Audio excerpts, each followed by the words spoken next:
There aren't enough teachers. Have you ever thought about whether or not there would be a teacher when you walked into a classroom? I don't even think I ever did when I was younger because there was always a teacher. I suspect you don't think much about it either. If your regular teacher can't make it one day, you know you'll have a substitute. That's not the reality for many kids in the developing world. There are simply not enough teachers to teach all school-age kids around the world, meaning there is a worldwide teacher shortage. How many additional teachers does the world need to get all kids into primary school? Well, in 2012, the UN estimated that number to be 6.8 million new primary school teachers by 2015. We didn't make that goal, not by a long shot.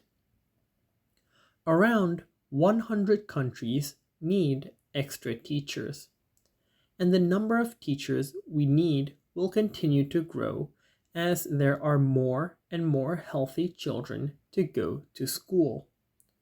It's not just about more teachers, it's also about ensuring those teachers are well trained, well supported, and well paid for the work they are doing. It's a challenge that extends beyond primary school, too.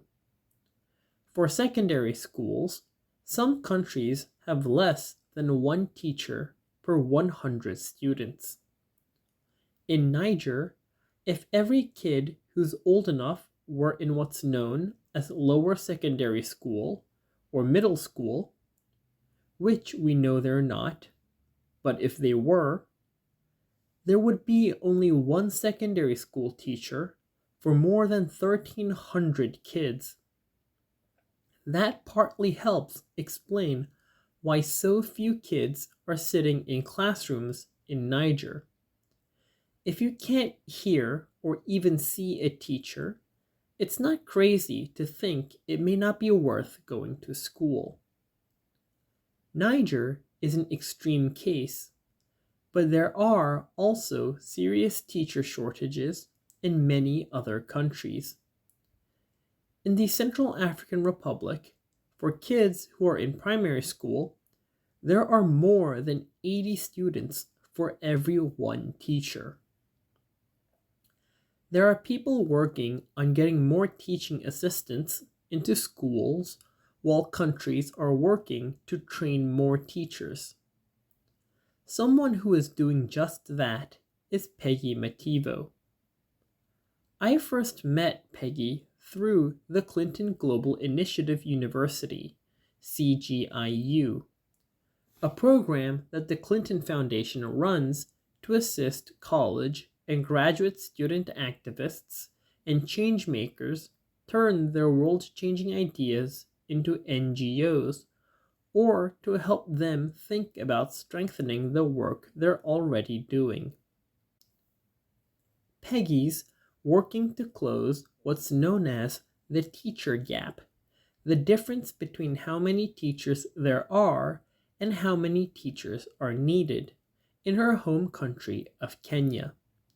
She created PACE, which stands for Promoting Access to Community Education, a program that works to provide qualified teaching assistants to schools in poorer communities in Nairobi, Kenya, where there are often more than 57 students in a classroom with just one teacher. Do you think it would be really hard to concentrate in a class with more than 50 other students? I do.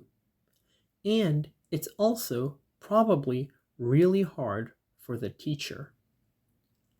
Through early 2015, PACE teaching assistants have volunteered more than 28,000 total hours in 8 public schools in Nairobi, resulting in better grades for students and happier teachers. Scores went up so much at one PACE school that education officials called to make sure the scores had been reported appropriately. To find out more about Peggy's program and how to support more teaching assistants in more classrooms, visit PACE's website, pacemakerinternational.org. You can also encourage teachers you know to mentor PACE volunteers and team members, in person if they're in Nairobi, or remotely through Skype.